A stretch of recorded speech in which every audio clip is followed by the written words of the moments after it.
Okay, first of all, thank you to Catch. Thanks to Catch setting up this program today. I guess it's Cindy help you on it too, or anyway, thanks for setting it up. Did a good program tonight. Thanks to Carlton, being the main man pusher on the little boat trip with the March Round event. That turned out pretty good, except we didn't have a lot of time to fish in the regular spots. But it was a good tour of Albert Pike, that area for all of us. And Jim Giller and I learned that if you're on the little island there by the swimming pool, the swimming hole, that when the water comes up and the rocks aren't under your feet anymore, they're under your feet, but the water's higher, it's tough walking just to the back. So it could be, anyway, it's good seeing that. It was something educational. We don't have any new people here tonight. Joey, you might want to reintroduce yourself and your last name just for everybody. Yeah, some guys may not have been here. Cindy and Christy are not here, but I think we're okay with money. We were before Bill got a hold of it. Bought all these cameras and stuff. That paid me, yes. That may be my cameras. We appreciate you bringing your stuff. Thank you. Yeah, thank you. That's right. Let's do it alone. Thank you for Catch, Bill and Jim, putting this audio visual miracle together for us. Mixed bag report, Bill, you got anything? Yeah, I just did a quick share. Let's see. It is, we've had 48 entries, I think. And if I could use my mouse, let's, it's off the side. 13, 8, 6, 4, 3, 2, 2, 2, 2, and some ones. So actually 51 entries so far. Okay, good. Anybody here got zero?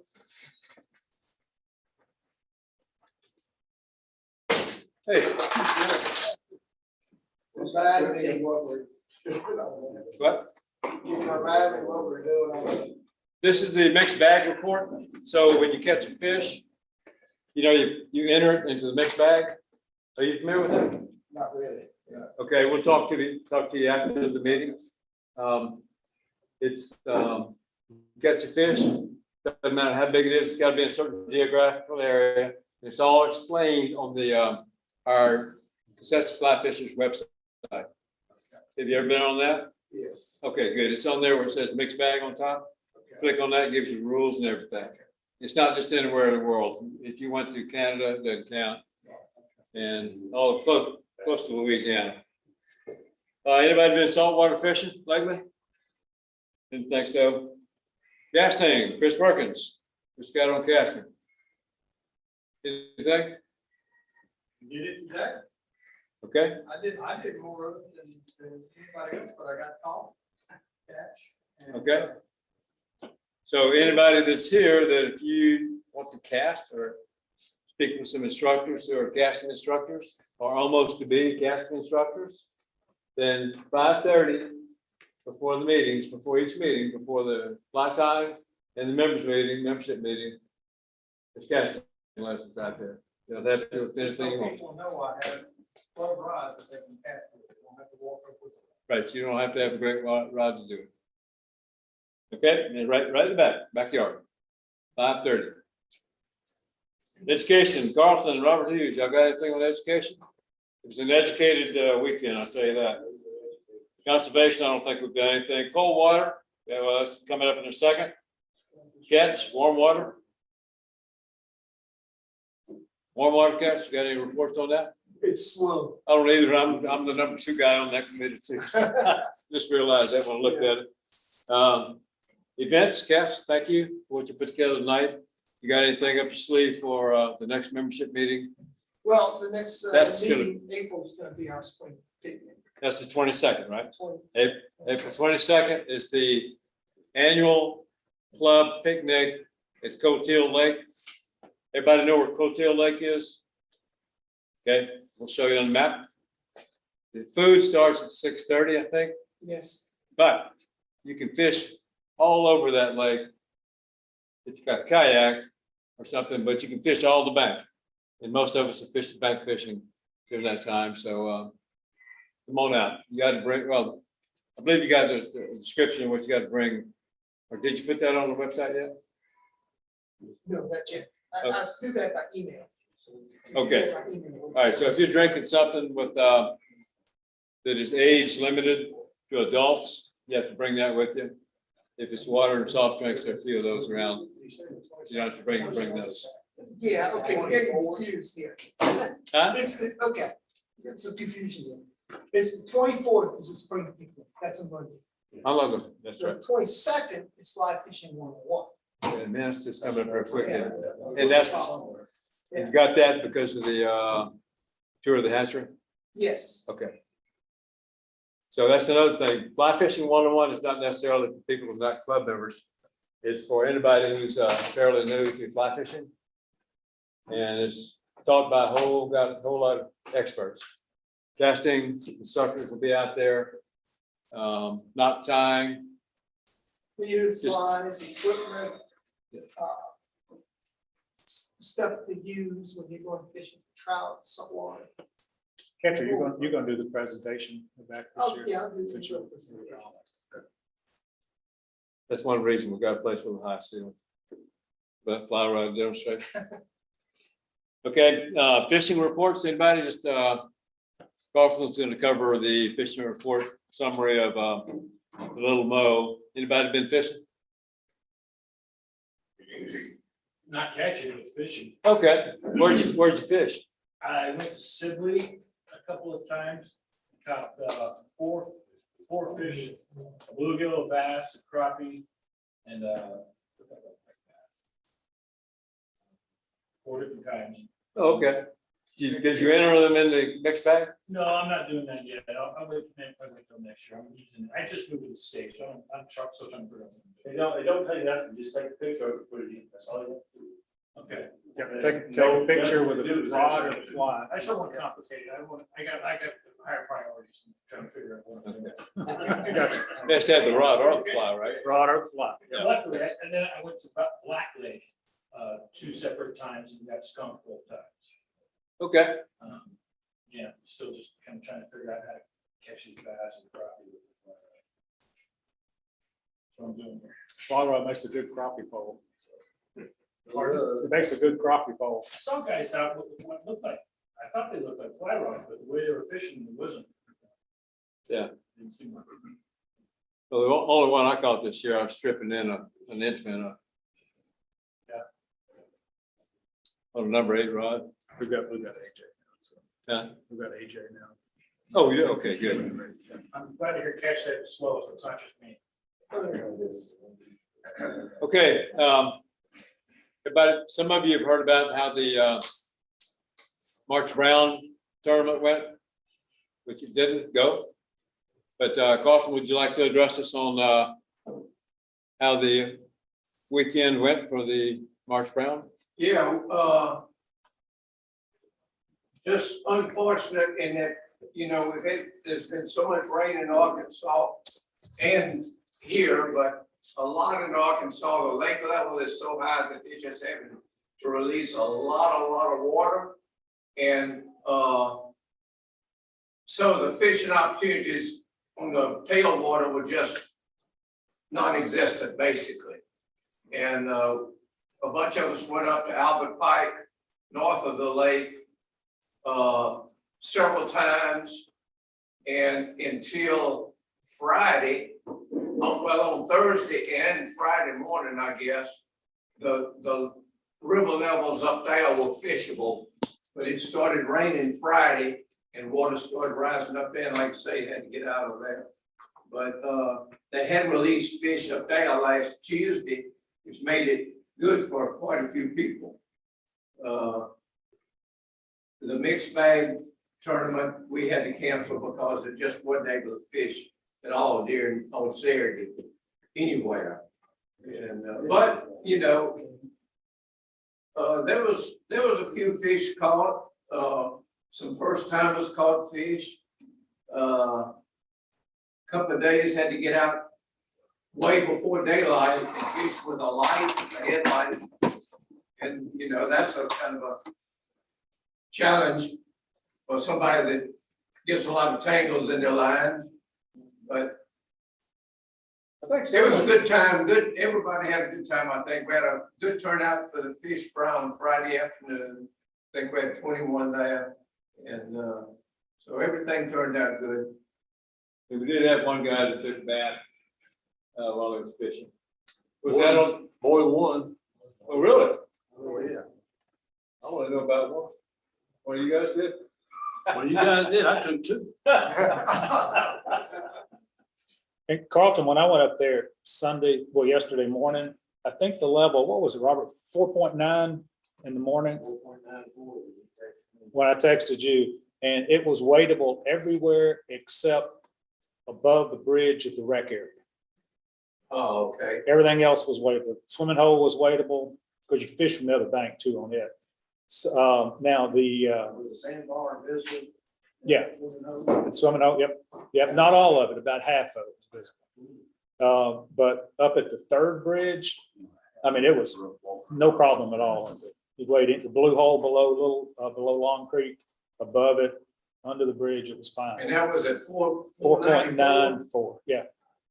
So the third bridge, you get to by crossing that really low. No, you just keep on going up the road, and there's the rec area bridge, then there's at that closed off road with a closed off parking lot, which I still don't know why they haven't reopened that, but there's the low water bridge, and that's the car wash hole, I guess, right there. Yeah. And then about another quarter mile plus is another bridge going to the left with a pretty major Forest Service road going up into the woods there.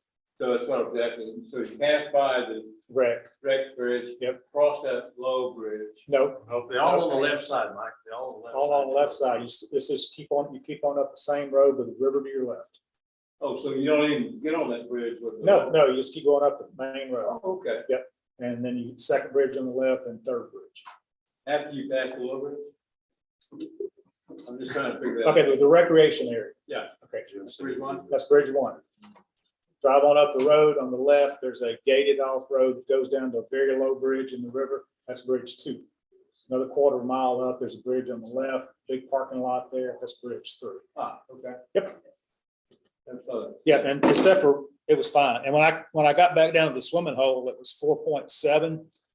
And I would have probably waited above, it was a little high above the bridge, but it was fine. And the swimming hole was fine. No, little harder getting out to the gravel bar, but not enough to worry about. It's still muddy water. Oh, no, it was clear. Oh, really? Mhm. Crystal clear. Yep. That's interesting. Yeah. Well, good. That was, anybody else on the trip the weekend? How was it? Well, I enjoyed it as the first time. I did catch one fish, so I was proud of that. And so if I get to go back. I have to give it to Clyde. I'm pitch dog, he caught a fish. I mean, he caught the first fish that morning. That's called when the others work. There's a little bit of luck anytime. We need a domino game. No. Did you play? I was not doing that. I was telling my friend Sandy that I said they are professional. They know what you have, who has what, and they know how to. They're not gonna let you win it. So, and so, but it was fun. Though. I appreciate it. We like to play with just rank beginners. Although we get embarrassed by them sometimes. How much money did you lose? I know how. So. There were no prizes in this No. game. Legend? Had a good time. It was nice. I had a great time Thursday before we fish. Yeah. And the rest of the trip was a good fellowship. A lot of laughing going on. I think the whole time. Okay, AJ, are you ready? I guess I'm about as ready as I'll ever be, Mike. Okay. You got it. Wait. Cash, you want to say something about AJ? Yes, AJ is the president of the Fly Fishing International Gulf Coast Council. And he's even won an award at the national level for council leadership. So it tells you a lot about what he's done in 4 years, 4.5 years that he's been president. We're a much more dynamic council. We're probably one of the top councils in the country right now in what we do, our communications and everything else. And so I'll let AJ take it from there. He can brag by himself better than I can brag. AJ, ball's in your court. Okay, thank you. Thanks, guys, for the invitation to come and talk to you for a few minutes. Ketch said I think this is our 4th or 5th year in this council, and some great things have been going on. And through all the struggles of COVID and not being able to get together and things like that, we decided that we wanted to really come back in a big way.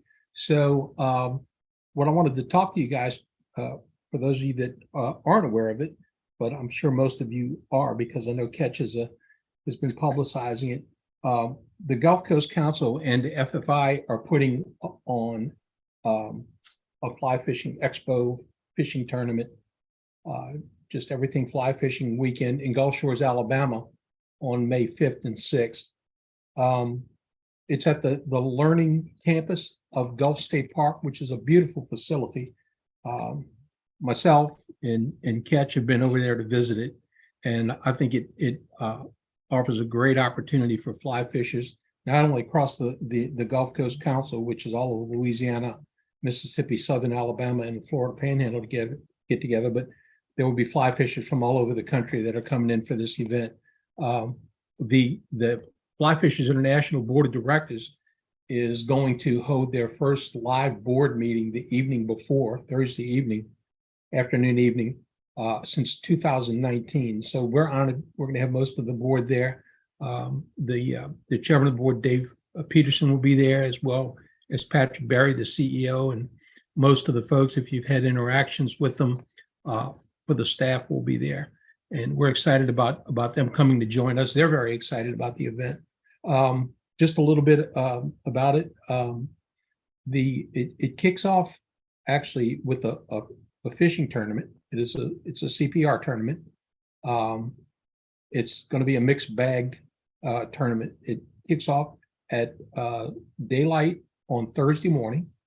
All entries will be via email. There'll be more information coming on that.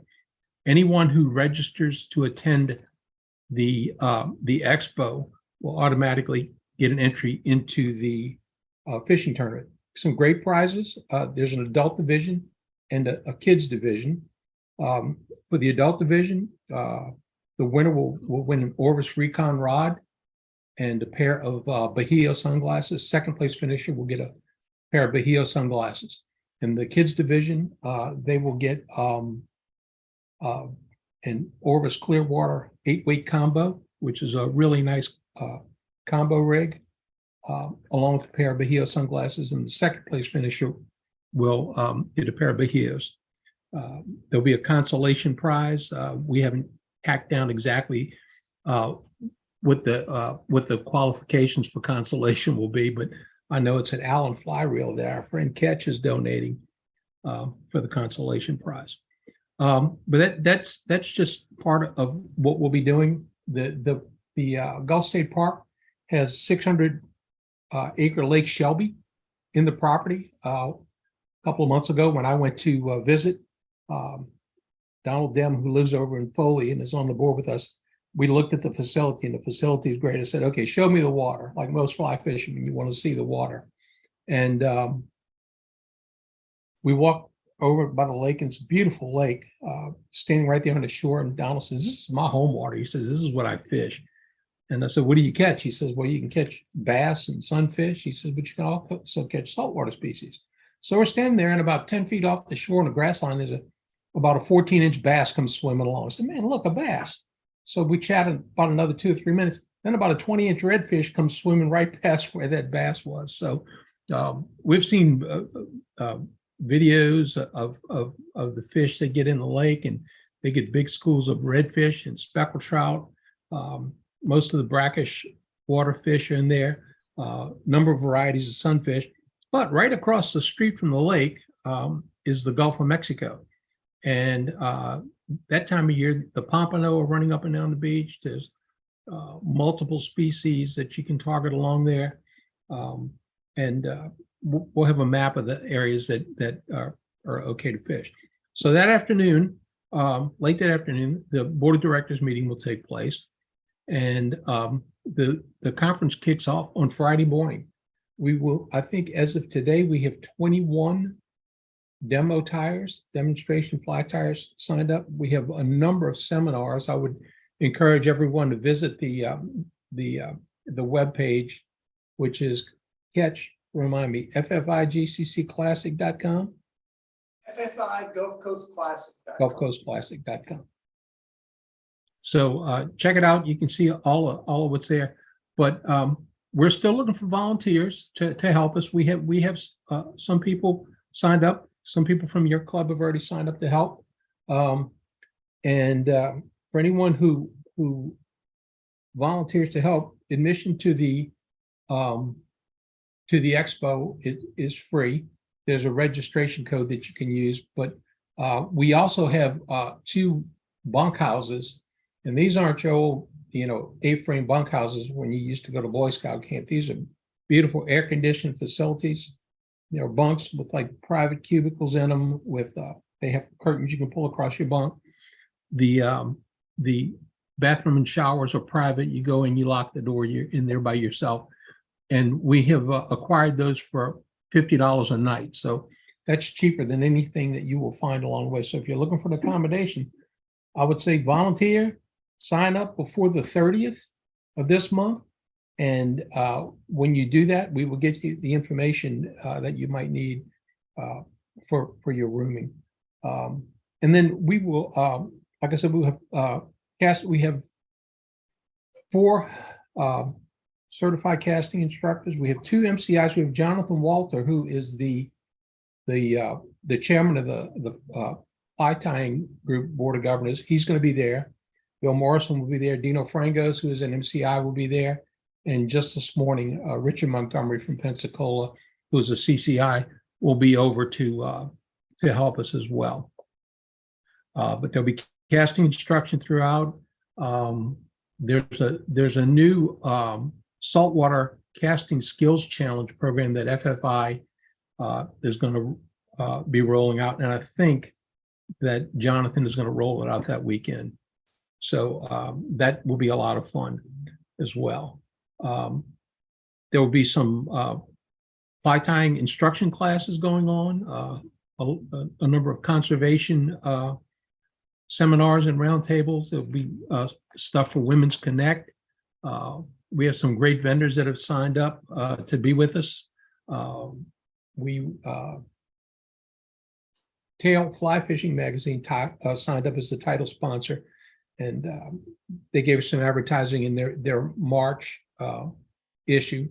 That was great. We got a whole page of advertising from them.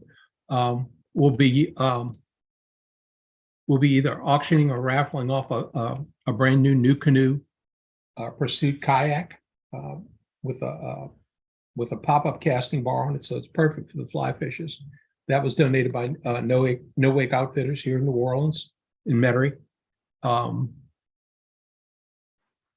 But we have just a number of great opportunities for the fly fishing community in the Gulf South to get together. It's not that far as the crow flies from anywhere in the council to get there. If you can only come for the day, you can do that. But I think it's going to be a great weekend.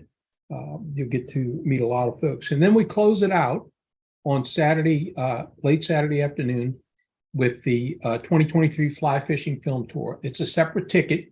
It's $25 to get in for the Fly Fishing Film Tour, but part of that ticket is when you get in, everybody who buys a ticket will get a raffle ticket, and there'll be some different raffle items that go on, but it's an opportunity to win a Sage R8 8-weight fly rod, which is basically $1,200, $1,100 rod.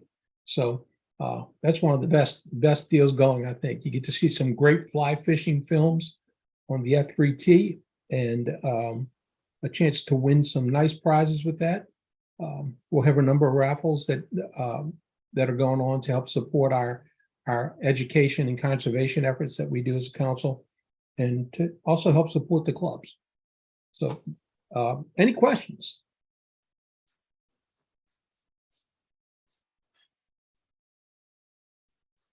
I'll put everybody to sleep, I think. I got a question. Do you need a fishing license if you're out of state?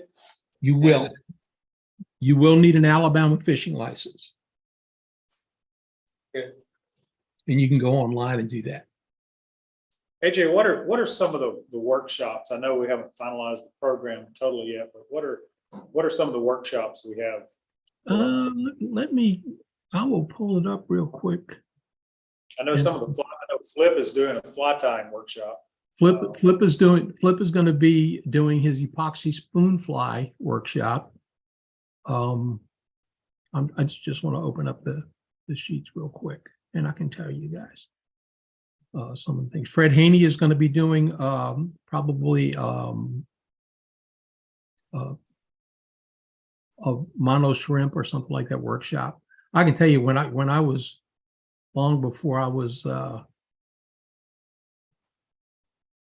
any good at fly tying, and I'm not saying I'm good, but when I was a very young novice fly tyer, I went to an expo that Fred was at, and I had only been tying 2 or 3 months, and he did a workshop on tying a grass shrimp, and I couldn't believe it came out as good as it did.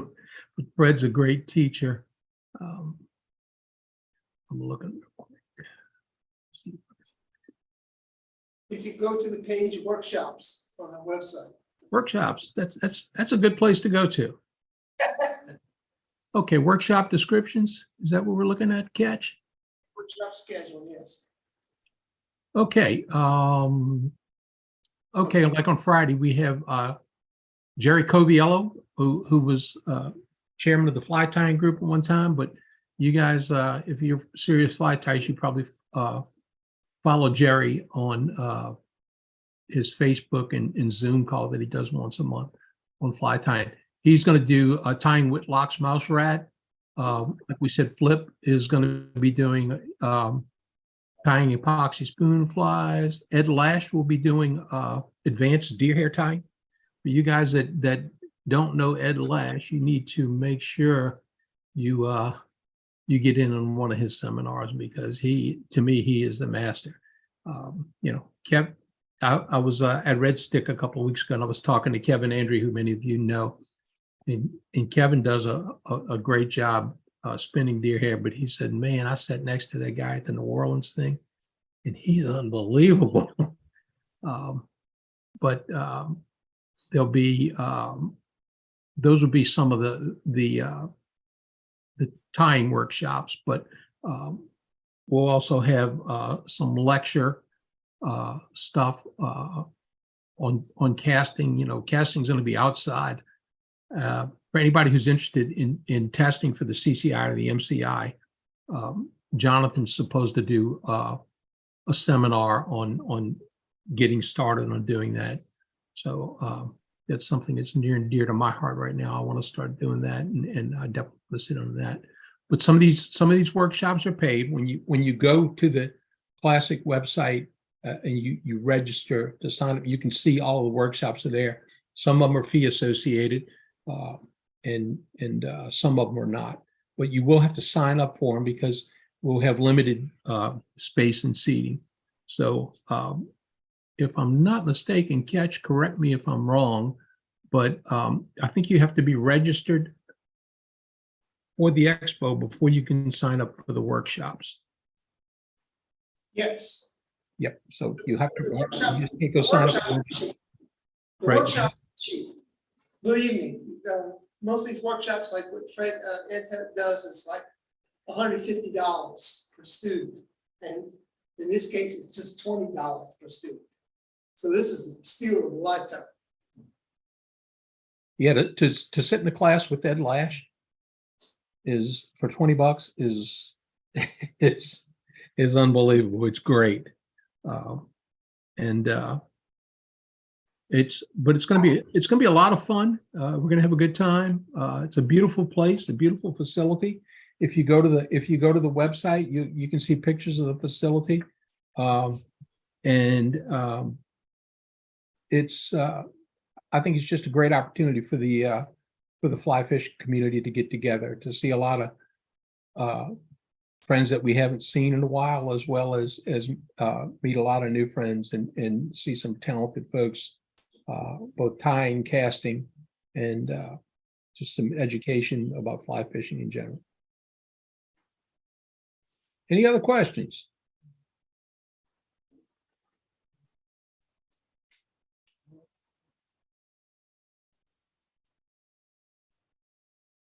Going once. Going twice. All right, AJ, thank you, man. We appreciate it. Thank you for inviting me, and I look forward to seeing a bunch of you guys in Gulf Shores in about 5 weeks. And AJ is also president of the New Orleans Fly Fishers. So Jim and I have gone down and fished with him. I've fished down there a couple of times, and just a great host, and we appreciate you, AJ. And creator of AJ Rosenbohm's Bully Bluegill Spider that a bunch of us have caught a lot of fish on. So. Well, I'm glad. I like when people catch a lot of fish on something that I tie. I caught a lot on it as well. Thank you, fellas. Appreciate it. You have a great evening. Thanks, AJ. Thank you, All right, AJ. thanks. Have a good night. Bye-bye. All right, Mike. He is probably one of the best fly tires I've ever seen. I mean, he's got some equals around here too, but very good tire. Okay, now Jim Johnson, Bill Morrison, are you younger than Johnson? Okay. Okay. Gonna talk about identification of those fish you catch, or maybe don't catch, but you'll see it somebody else. That was me. Huh? That was me. I kind of thought it was too there. Well, I'll talk about myself. Okay. I usually look on somebody else's rod.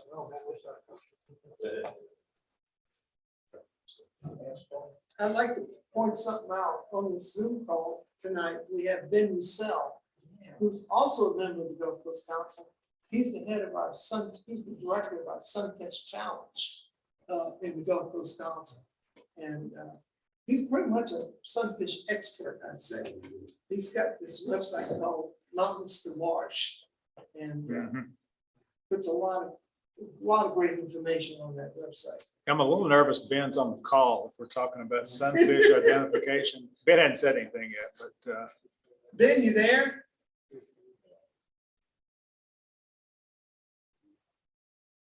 Did you check the prices of the Alabama fishing licenses, Cass? They've lasted, it must be something wrong with the. No, it's relation a war. Yeah, it's a war between Louisiana. But they have I think they have a one-day license. That's all. I'm here. You want me to talk? is that you, Ben? Yeah. Did y'all want me to say something or what? No, I just said I'm a little bit nervous talking about sunfish ID with you on the call. So. Oh yeah, I'm definitely going to judge you 100%. So you better call. Well, tell you what, in that case, I'll turn it over to Jim and let him talk. So let him do it. All right. So I'm going to give you this because we're going to run through this pretty quickly, but I'll email out this PowerPoint that I put together today. And Jim, don't sit there. You need to come up and talk. And we need your face. Yeah. So what I did was Jim and I talked and we put together a list of really four counting other groups of fish that we commonly catch here in Louisiana that also can easily be misidentified, or we have to go Google it to figure out what the fish are, particularly the panfish. And we're going to talk a good bit about that. But just real quick, for those of you that are new crappie fishermen, we'll just look quickly at black and white crappie. Bass, particularly largemouth and spotted bass or Kentucky bass, show you a real easy and quick way to ID that spotted bass over the other. And then white bass, hybrid striped bass, and yellow bass. And what you catch in Sibley may well be a yellow bass. It's got a tint to it. It's a yellowish gold tint. It's almost certainly yellow because I've caught several there. But it could be white as well. They're both in there. Horizontal lines. Yep, the yellow has horizontal, and we'll look at that. And then other fish like the 4 different kinds of gar we have here. If you happen to catch any kind, I mean, we're just going to go real quickly through those. But these are the panfish we're going to look at. We all know bluegill, we all know red ear, shellcracker, chicken fin, whatever you want to call it, warmouth, goggle-eyed green, long ear, red spotted, and dollar. And then some of these less common ones that you may or may not find around here. Matter of fact, never caught any of those 4 around here anywhere, but they are in various areas of Louisiana. But so let's just jump right into those. And when you look at a sunfish, this is from and I'll send the link out to this document as well. This image is from the Texas Wildlife Department, and they have one of the best documents on identifying sunfish. But you look at a number of things. You look at the opercular flap, which is our ear flap, as we call it. The cheeks, operculum, pectoral fin shape. The lateral line, the real faint line that runs down the entire length of the fish, and of course scale patterns and tongue in the case of basses are the mouth size as well. So those are the things, kind of the things you look at. So everybody knows a bluegill, most common sunfish out there. And kind of with a bluegill, it's like if it doesn't have any of these other characteristics that we'll look at, it's probably a bluegill. So it's kind of like you eliminate all those others. But Jim, you want to talk about bluegill? The barring on the first indicator was, I'll get up here. As you look, it's got this vertical striping coming down. That's nearly all of it. And they get off color. My grandson caught one and put on a day was nearly black. But generally that's the common, the blue and the orange on the male. The female is yellow there, but they're pretty distinctive, those 2 things, just for the blue chin and the vertical bar. You notice there's no other blue running down the side on that, because we'll get this fish in a minute to have more blue in the cheek, but it's right down here, as it says on the gill flap. It's the most common one you're going to catch. And the ear flap is either short or medium length, and it's all black usually. And on juveniles, the bars, the vertical banding is really, really prominent on small ones. You see how there this one kind of fades out, but it's still distinct that it's there. If you look. And the pectoral fin right off the side of the fish is fairly long and pointed. And some sunfish have a rounded pectoral fin, and some have a pointed pectoral fin. The bluegill, so if it looks like a bluegill, doesn't have any other characteristics, it probably is a bluegill. There's something else that a biologist told me last year, was the dorsal fin that's got at the rear, got a little black dot. That Some do, yeah. Well, warmouth does, and a bunch of those have the dots. So it's well, it's just she usually said to differentiating between a bluegill like fish, that black dot was positive ID for her. all right. Chinky fin, shellcracker, or red ear. The random spots kind of on the body are pretty much a giveaway. Of course, the red ear is a giveaway, but it's not the only fish that has a red ear. Warmouth or goggle-eye can also have a red ear. I'm not sure what else, but they should. But that the kind of the random olive green or gold spots around the body are pretty much distinctive, and some bluish. See some bluish on the cheek, and that you can see in this picture that pectoral fin, like a bluegill, is really pointed. And like a bluegill, they have small mouths. Probably the smallest mouth of any of the panfish is a bluegill and a chinky fin. And you notice there's no vertical bars on it. It's the way a lot of the fish do in case like bird, in case you eliminate eliminate the rest of it to figure out what it is. But notice there's no vertical bars on this fish. They're all broken up into spots. And the juveniles may have vertical bars and no red spot. The real young ones. Is that right, Ben? Is that correct? Yeah. Ben's gone, yeah. Ben's gone. Y'all doing great. All right, good deal. So sometimes you'll catch a young one that's got that gold and olive and it's got bars on it. It looks a lot like a bluegill, but it has kind of that greenish background to it. And that's probably a juvenile. When they don't red. send it in anyway. Yeah. And then warmouth or goggle eyes, we more commonly call them. These are two different species, not species, two different samples that were actually caught in this area. And you can see the difference in the coloration. But the most prominent thing on them is that large mouth. And it's shaped like a bass. It's like shaped like a small bass. Matter of fact, the rock bass looks very much like that up in Arkansas and other areas. That dorsal fin can have a red spot in the very back of it, but it doesn't always. And you can see it can be very dark colored or it can have that lighter color with kind of a splotchy appearance to it. And the ear flap can have a red margin as well. And if you stick your finger on its tongue, you can feel a little rough spot. And it has a little tongue patch. You can feel a little rough spot. Anything else, gentlemen? That may have red eyes. Like the top one has red eyes. Doesn't always have red eyes. It's a nice thing about panfish. They look like this, except they also don't look like that. I mean, they can look like almost anything. And you said green sunfish is commonly and easily confused with a warmouth because the shape is very, very similar. It has a large mouth, but it also has that long, narrow body. And overall, and see the one at the top actually has a light colored kind of border around the ear flap. And they often hybridize, like all panfish do. So sometimes it can be really difficult. Like that bottom one is probably a hybrid. Not sure what it's hybrid with, but it's the most distinctive thing on the green sunfish. There's two things. You see the blue lines on the cheeks under the eye. It has those blue lines. That's almost certainly, there are other fish like that, but this that has the large mouth, the blue lines. And notice how that top one, the scales form lines. They're linear. They form lines on the fish. And the green sunfish is the only one of the panfish we have here that look just like that. You see, the bottom one doesn't have that. But they on a large one, they're less prominent. Yeah, see the But tips. orange fins, they're real colorful. Tips of the fins have either yellow or orange borders. And a biologist come over one day, there's ditch fish.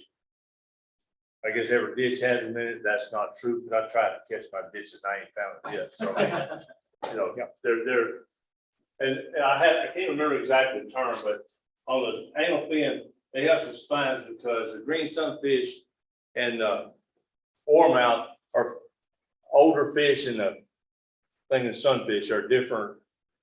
Evolutionary. My biology went out my brain. But they're like older in the evolutionary process than the other sunfish. And their anal fin is different. It's got different, more spines, or I can't remember exactly what it is. But if you get a chance, you go back and watch Red State Fly Fisher's 2-hour presentation on fish. And that guy gets very detailed on every fish on there. Yeah. And if you can go forward to the sunfish, it's got some pretty good details. So if you catch one with a big mouth that's shaped kind of like a bass, it's probably going to be either a warmouth or a green. And if the scales form lines, or if it has blue cheek lines, it's a green sunfish or some hybrid of a green. What are the sunfish. scale lines? At the top, you see how the scales make, not there at the top sample, the top fish. Yeah, see, the bottom one's probably a hybrid, but the top, see how the scales are in lines on the side of the body? They form lines. Okay, so they're not kind of random? They're not random. The scales are kind of in linear or in rows. Oh, I see, okay, yeah, I see. Yep.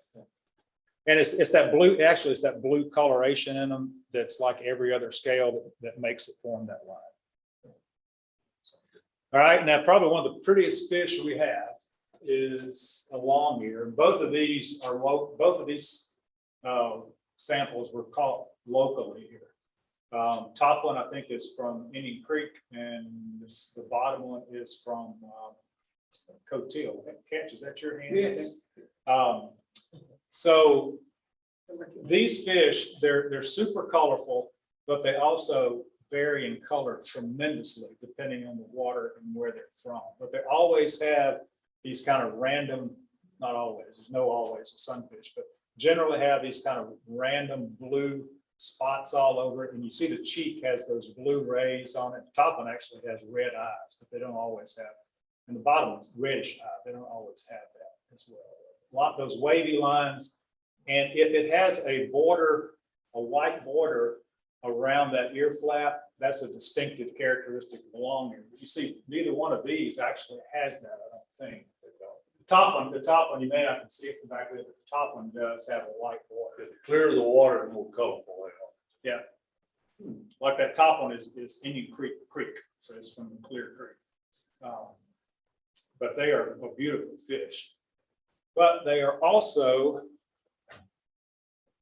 can be confused with a dollar, which we'll look at in a second. Now, these are fairly common around here. I mean, they're not as common as like bluegill or chinky fin, but you do catch them fairly frequently. And we confuse it a good bit and call it a red breast because they have bright red, the belly and the sides are, but it's not a red breast because we don't have red breast native in Louisiana. It's a red spotted. And notice how kind of like on the green sunfish, notice how the scales are the orange or reddish scales form lines on the belly. And that's, otherwise it looks pretty much like a bluegill. The mouth is a little bigger, the coloration's a little different, the flap's not quite the same, but it can easily be mistaken for a bluegill. But if you get one that has those kind of alternating red scales that are in lines, it's almost certainly a red spot. They hybridize. And they hybridize a lot too. Yeah, hybridize quite a lot. Yeah, and they can have some vertical bars, but they have that top one's probably really a pure, and this bottom, notice how much darker it is than the top one, but yeah, that's probably almost a pure one up there. Now the dollar sunfish is another very, very colorful little fish. And they're usually pretty small. They're usually about this long, about 3 to 4 inches long. And notice it looks almost just like the long ear. Until Chris Williams told us a couple of years ago, told Jim and I that, oh, that's a dollar sunfish. We've been counting, throwing those. We've been counting them as long ears because it's got, see, it has that white border around the ear flap. It's got the cheek, the blue rays on the cheek. And we thought, well, that's the long ear, but it's not. But not all of them have it, but a distinctive characteristic is see the blue or white mark on the actual ear flap itself. If it has that, it's a dollar sunfish. Most likely. You can't see in this picture good. The lateral line is right here. You have to do when you see it up close.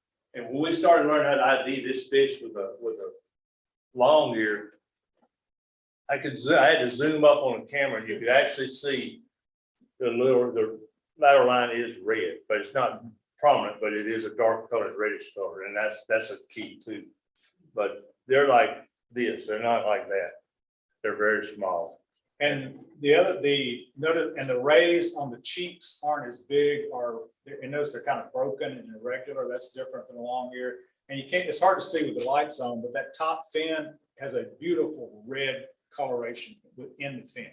I mean, it's you can kind of see it just like a little orange light or a little orange tint right in the middle of it. And this is a dollar sunfish. And you commonly see these in shallow water up around the edges. If you see what looks like a bunch of little bluegills swimming around, but you can see them and they're really colorful, they're almost always dollars. Boat landing. Yeah, boat landings and places like that. Yep. But that mark on the ear flap, like this one is, you see that it's a dollar sunfish. And these are a lot less common. I don't know why that title's up there, but orange spotted is the top one. You can catch around Baton Rouge. They're much more common than they are here. I've never caught it. Anybody caught an orange spotted one around here? No, I never have. And then the flyer, which is the second one down, it's native really all over the state, but it's really found in creeks and rivers They've been caught over around 6 Mile and 10 Mile Creek, boat chitta, whiskey chitta, they've been caught on iNaturalist, according to iNaturalist anyway, and down in the southeast part of the state.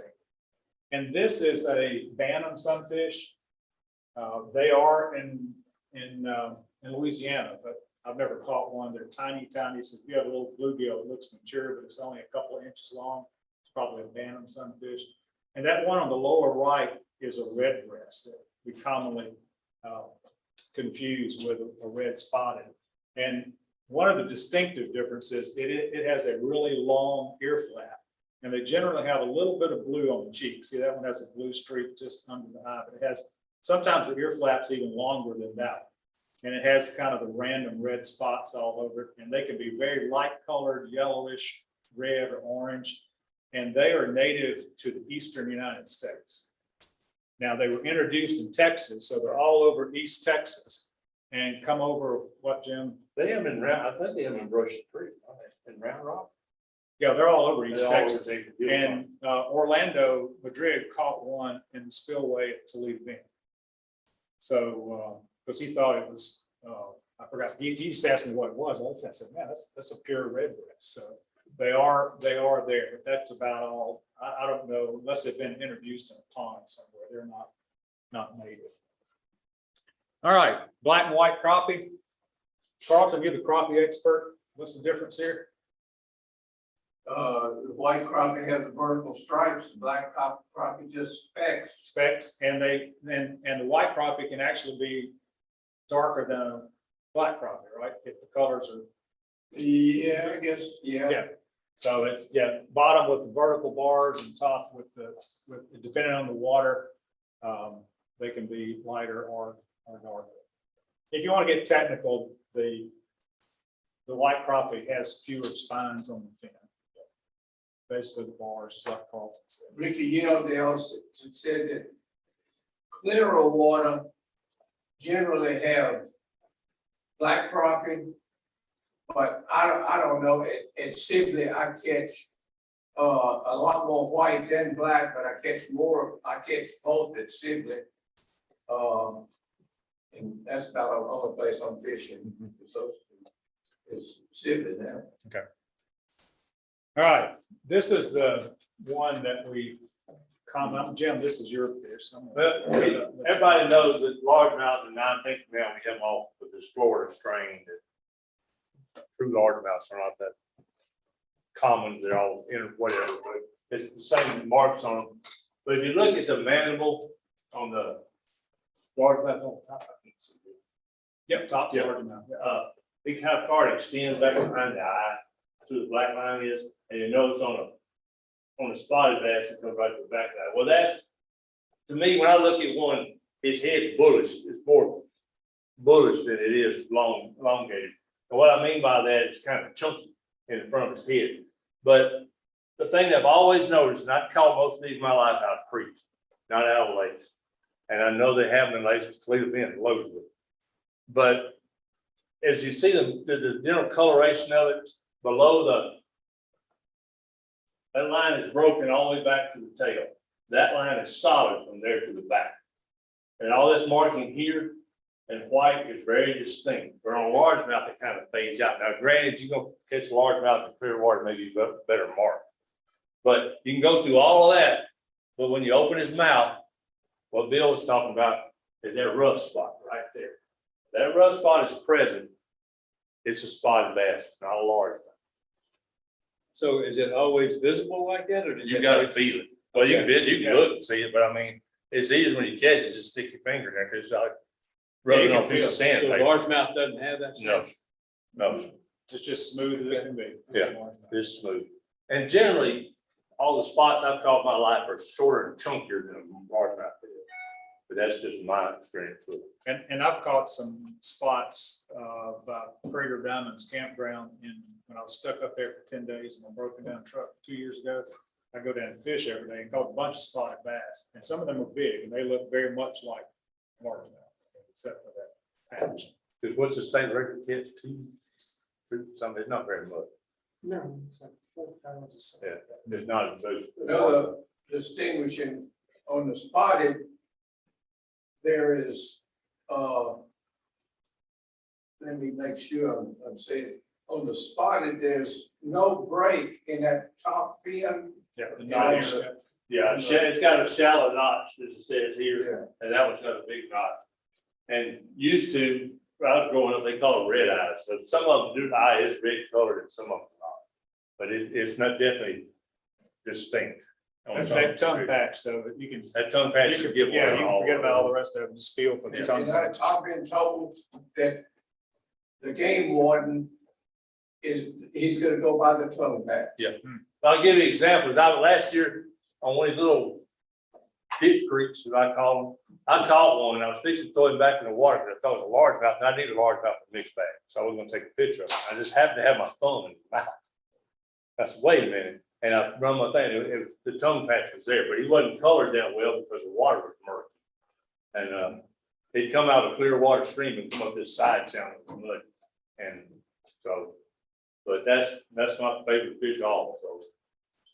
Don't know how to catch them. Depending on where something's at, let me know. I might share with you where they at, but. All right, then we've got, Now we get yeah, difficult. yellow bass, white bass, striped bass, and hybrid striper wipers.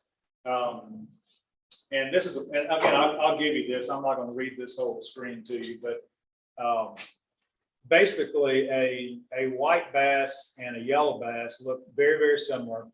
But the yellow bass has kind of a yellowish, or well, that's why it's called yellow bass, or greenish tint to it. And the lines are more broken on a yellow bass than they are on like a hybrid, or like a white bass. Striped bass, of course, the stripes, multiple stripes run the full length of it. It's a longer, narrower fish, but the hybrid is the one we most often confuse with a white bass. And you can see on the hybrid, on this drawing at least, how the lines are much more broken than on a white bass. And here's some actual pictures of them. We've got yellow bass at the top. Matter of fact, that one's out of Sibley, and you can see the line is broken just above the anal fin. That line is broken. Whereas on a white bass here at the lower left corner, usually one of the lines, usually only one, is solid all the way back to the tail. But it's obviously a much wider fish. And upper right is a hybrid between striper and white. It's a wiper, and you can see that the lines are really just pretty random. There's that one long lateral, and then everything else below that's pretty broken, and then a full stripe bass. And anything you catch out of Indian Creek is a hybrid. So they, I clarify that. Last year we got him schooling, kid told me he's catching white bass, and I talked to Chrissy. He said, no, it's hybrids because they escaped through the sieve on the hatchery. That's how they got in there. Well, any of the lakes you fish like Sibley, King River, Lake St. John, Concordia, that are closed in, those are yellow bass. White bass need some type of flow. Flow of water. Yeah. yeah, That's good point. that one's Little River and the lower left. What is lower left again? That's a white White bass, bass. barfish. And they got a tongue patch deal with them too, but it's more complicated. Yeah, the this drawing talks about the tongue patch, like the yellow bass does not have it has toward the back of the tongue, it has one. White bass has one in the middle. Striped bass has two, and a hybrid has two. It's a little more Patches. involved. But I mean, they're pretty distinctive. I mean, if you see all the broken lines like on the hybrid, it's a hybrid. Yellow is yellow, and so on. Good point with catch mates. That kind of eliminates some of it. Remember that part. Mhm. Yep. And you will catch gar on the fly rod. I've caught last year. I think I caught 3 on the fly rod, and these are the 4 types we have in Louisiana. Spotted gars, probably the more common. Short nose, if you go out like Saline out there, there's a lot of those out there. But they're pretty distinctive on the nose shape. Alligator, which just is a much chunkier fish and the nose looks just like an alligator. Still, alligator gars get pretty big. Yeah, huge. Yeah, what about the other species? I think they get pretty good size as well. I mean, spotted gar gets big. As big as a alligator gar? I don't think so. Okay. No, I think alligator is the biggest of all. Spotted gar, caught 2 in New Orleans at City Park Lake last year. See them swimming around the edge and just drop a fly right by them. They'll slam it. Caught short nose out at Saline. I've never caught a long nose or an alligator on my fly rod. Now, just a quick question, doesn't have anything to do with identification. Alligator gar is pretty good eating. Are they? Yeah, what about the other ones? I don't know. Yes, you know? Yeah, we used to catch gar in Henderson and make garfish balls. Other than the alligator gar? Yeah. Oh, okay. Then there are, no alligator gars in Henderson. I know of. So it was all. I know they're real slimy fish. I know that. They will slip all over the place. And that's it. And then there are everything we've talked about, particularly the panfish, where we have the most, like Mike is real good at submitting hybrids to us. It's drawn, naturally drawn to. Yeah, so he'll send something that looks kind of like a bluegill, it looks kind of like a warmouth, it looks kind of like, and you can't tell what it is. And we'll send it to Ben. We've sent some pictures to Chris, who sent them to Ben, and still don't know what they're. So some of those, they're just almost impossible. But don't call them because Take a picture. if it's a hybrid, You can know, count one or the other. You count it as one or the other. Yep. When we determine what 2 they are or Mhm. 3 they are. whatever. Yeah, if we can figure out what, like we had a hybrid, well, matter of fact, one Jim entered, we had a hybrid red spotted, it looked like a blue, it wasn't a red spotted, but the belly of it had those linear spaced out red alternating scales. So it was a hybrid with a red spotted. Don't know what the other hybrid half was, but you could count it as one of them. So I'll send you all that PowerPoint if you're interested in knowing more about IDing, but also there's 2. I'll send you the Texas Wildlife link, and there is a website probably is even better than that on identifying panfish. I'll send you the link to that website as well, because it has a lot of characteristics of each one. But if you don't know what it is, just send, like Rich sent us a picture that he caught out of swimming hole at Little Missouri, and it was long here. So if you don't know what it is, just shoot one of us a picture, and we'll either tell you what it is, or ask Catch, or ask Chris, or somebody. We'll just line it up and make it simple. Not- so it's over. Yep. That's We it. give you credit for something. What about the actual guys that, up at the Swaha House? Excuse me. You get the names. I don't know, we gotta go to the encyclopedia. You know anything about those? Uh-uh. Okay, I don't use technology. yes, you just play with it.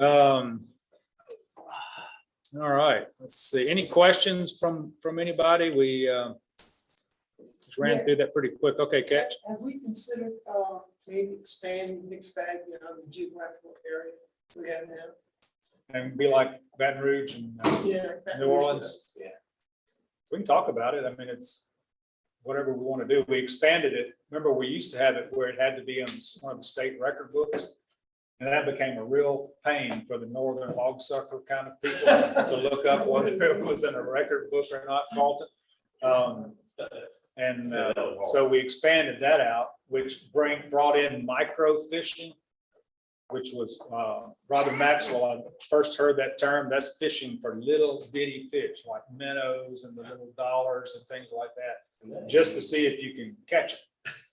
And I've tried to catch them, and it takes about a size 22 fly to catch a black stripe top minnows. Yeah, that's That makes it more. Then we got kids for next year. yeah, whatever. I'm open. I'm easy. Whatever. It's not worldwide though, I'm just nationwide. Yeah, What was the question that you had? expanding beyond the four states right now we have. Texas.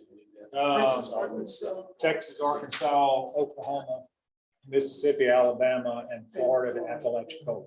I think we need to be careful about that, because a lot of people probably can't really afford travel too far outside of the state. You don't have to go travel, a lot of us travel anyway to the beach, Yeah, I mean, you visit Yeah, I know. grandkids, you know, so. in North Carolina, I could enter yellow perch, white perch. Oh, yeah. Yeah. Yep. Did you ask Ben to critique? Ben is still on. Ben, do you have anything to add to our sunfish discussion here? I think I wrote a few things in the chat, just as an addendum to whatever y'all said. All right, let's see. All right, gotcha. But yeah, if anyone ever has any questions, Chris and we kind of handle the jambalaya challenge for red stick in terms of species identification, because I get a lot of, we have it open to worldwide. So we don't, got to look through, especially because of Chris, he travels all over, catches fish, and we got to look through, the things that he catches, and just to make sure. So if you have any species questions, feel free to send them our way too. Okay, and there is the FFI Sun Catch Challenge that's out there too. It's The Gulf Coast Council It's Sun unique Catch to Challenge. Gulf Coast Council. Yes, And and Ben is director of the Suncast Challenge. Require y'all to, I see y'all go look at the Gulf Coast website, it's ffigcc.org, and check out the Suncast Challenge. Now, at the Classic, Ben is going to be announcing some changes to the Suncast Challenge. Will make it easier. Well, I'll let him tell and say it. Yeah, for sure. I'm going to do a presentation at the on the sun catch. If anyone is there and you sunfish, come on by. I will say, if you are a member, and you want to participate, go ahead. It's as easy as doing the mixed bag. I have a form set up just like your mixed bag and just like the Jambalaya Challenge here in Baton Rouge on the FFI GCC website. And it's open to all Gulf Coast Council members. So, turn those fish in. all right, and Ben, I have your chat up here. It's and for those of you out there that can't read that, it's warmouth, look like a mini freshwater grouper. Body shape on a dollar is a little rounder than a long ear. Capitol Lake in Baton Rouge for orange spotted. That's the only place I've ever caught him. Spine count is the best way to tell crappie apart while you have them in hand. Fewer, like only 5 or 6, maximum of 6 on a white crappie, I believe.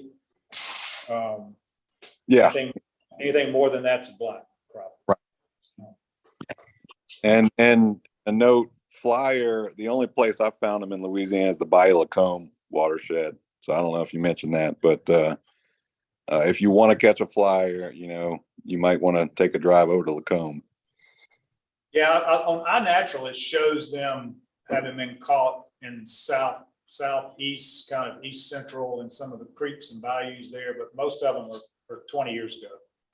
Yeah, they like panic water. That's so find some moving water that's black.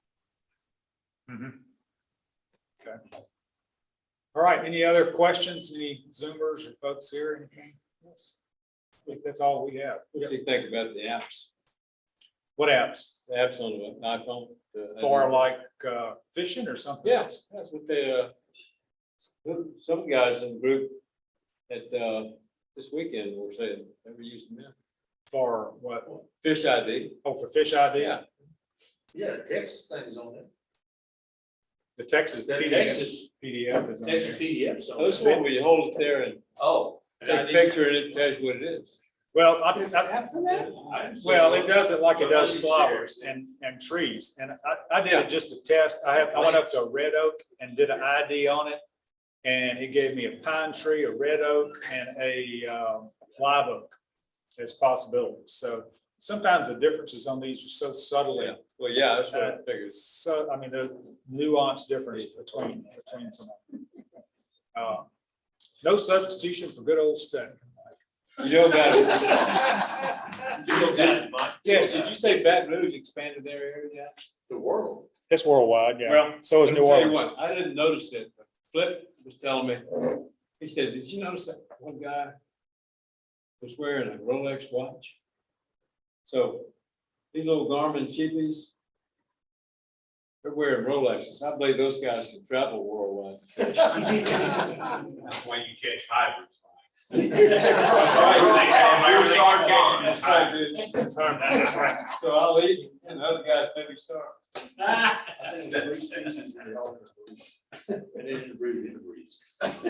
They do. Talking about Bruce Art on where his kids. Oh, yeah, I don't know what's in Broussard in that pond, because they're all hybrids. Well, that's.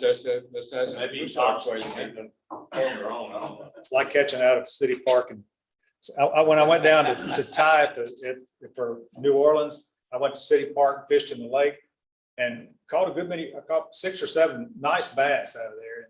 And I was talking to my wife Debbie on the phone. She said, "You gonna bring them home?" No, I washed my hands after handling. So where were you fishing? City Park Lake. Oh, yeah, Big man. lake in City Park. Yeah. Hey, I got a Rolex watch, I bought it in Manhattan. But I have a Rolex watch, I bought it in Manhattan. on Broadway. Yeah. I paid Broadway. $25 for it. I bought one in Istanbul. All right, y'all. We won't keep you. It's wait, stop. Did anybody fish, Park Natchitoches or any of that with the, I missed a meeting. I didn't know if anybody fished, or caught anything this year. I went up there right after they put them in. I met Cindy was there about to get out and it was blowing so hard. I told her I fished for about 10 minutes. And I said, Nothing. I went up there for most of the afternoon and I didn't see a single trout rise, catch one. okay. Caught a few I was small- just wondering. caught a few small bass and some nice bluegill. They were about 7 inches. So, Okay. I talked to a guy who knew a guy that heard somebody had caught a bunch. That was about it. It wasn't worth it. No, that was about it. All right, y'all, any folks on Zoom, anything to add before we say goodnight? It's 7:45. It's going to be Jim's bedtime. That's curfew in about 15 All right. minutes. All right. Good night, y'all.